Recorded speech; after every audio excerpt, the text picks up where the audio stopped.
What's going on, guys? Gino here, and today I wanted to talk to you about the Leather MagSafe wallet from Apple. Now, I know this has been out for quite some time now, and it was released alongside the iPhone 12 and the 12 Pro and the 12 Pro Max, but I was in Best Buy the other day, and I saw this clean-looking tiny Apple box sitting on the shelf, drawing my attention. And as I was looking at it, I was convinced that it would be a good purchase. Let me tell you, it actually was. And my main motive to purchase the MagSafe wallet wasn't just because I thought it was cool, of course, but I also wanted to free up some pocket space and not have to carry around my super bulky wallet. So let's go ahead and open up this thing and show you guys what's inside.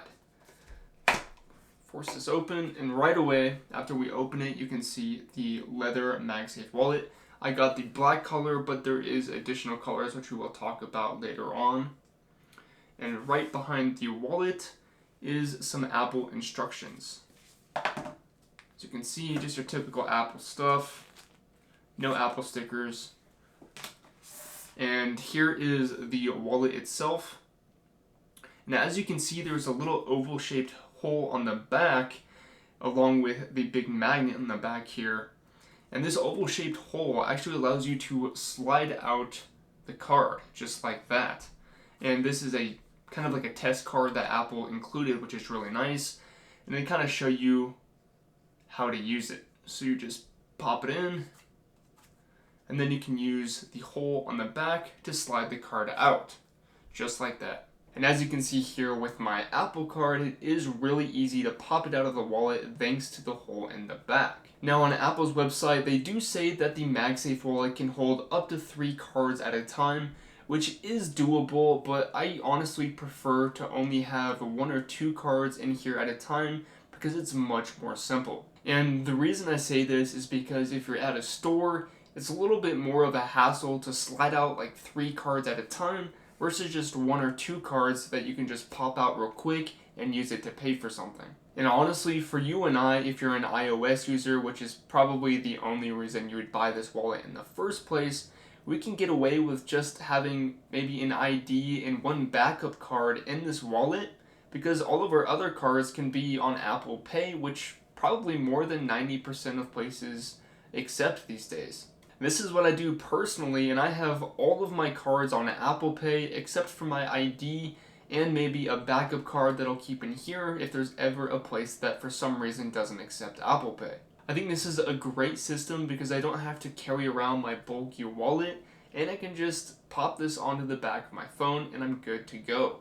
And going back to when I first initially opened the MagSafe wallet, I was really impressed with the quality of the materials. The French leather here is really soft to the touch, but the wallet has this really sturdy and strong feel to it, and I think it's thanks to this magnet on the back, but I actually really like this sturdy feel.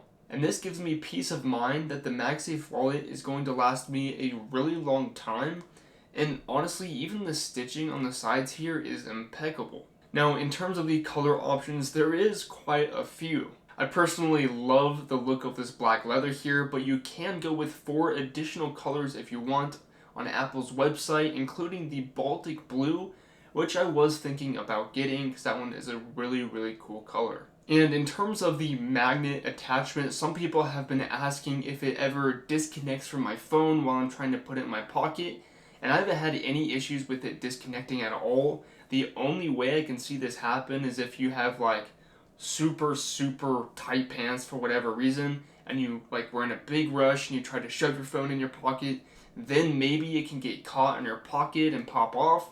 But besides that, I don't really think it's a big worry. I haven't had any issues with it popping off myself, and when you know that this is on the back of your phone, you are probably going to be just a little bit more extra careful anyways. Now, this thing is only available in 1 size, which is kind of interesting because this size actually does fit with the iPhone 12 mini, the regular iPhone 12, the 12 Pro, and the 12 Pro Max, which is pretty cool. And I love how the wallet actually just pops on the back of my phone, and I have a little bit of additional extra space around the edges here because the phone that I use from day to day is the iPhone 12 Pro Max.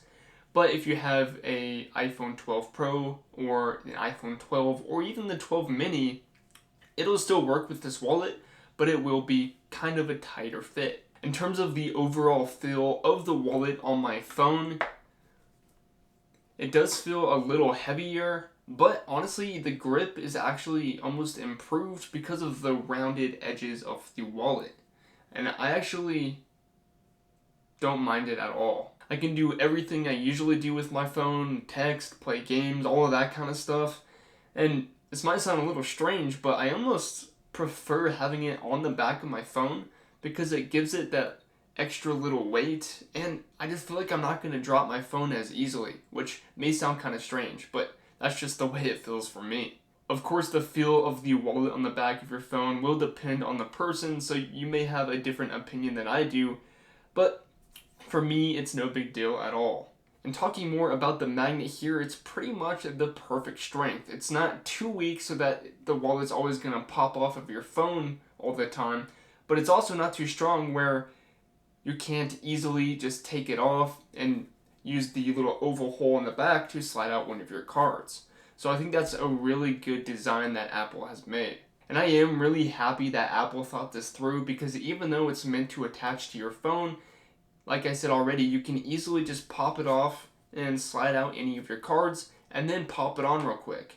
And honestly, you can even use these separately and put the MagSafe wallet in your pocket and then have your phone in the other pocket and then attach them whenever you want. And that brings me to another really important thing here with the design, where Apple designed it so that your card is not going to be coming out. As you can see here, I'm using a lot of force and this card isn't budging at all, which is really, really cool. Apple has really thought about every little detail, and all of your cards are going to be safe and snug in the MagSafe wallet, and you don't have to worry about them getting stolen or lost. But can this little tiny wallet here on the back of my phone actually replace your main wallet?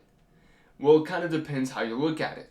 If you use Apple Pay and you have all of your cards uploaded to Apple Pay, then 90% of the time you're just going to be able to use Apple Pay, and then maybe you can have one or two cards as a backup in your Apple Wallet, which is what I personally do. But every once in a while I will use my larger wallet with all of my other cards, because even though it's thicker, if I'm traveling or if I'm somewhere that I think I might need to use a lot of cards for whatever reason, then it is nice to have.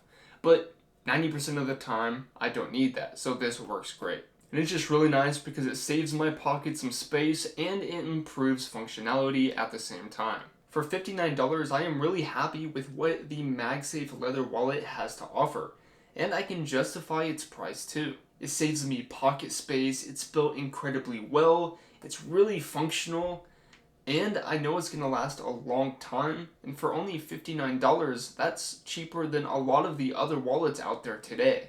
Let me know what you guys think about the price of this thing in the comments below. And as always, if you guys do want to check it out, I will link it down below in the description as well. With all of that being said, I hope you guys enjoyed the video, and I'll see you in the next one. Peace!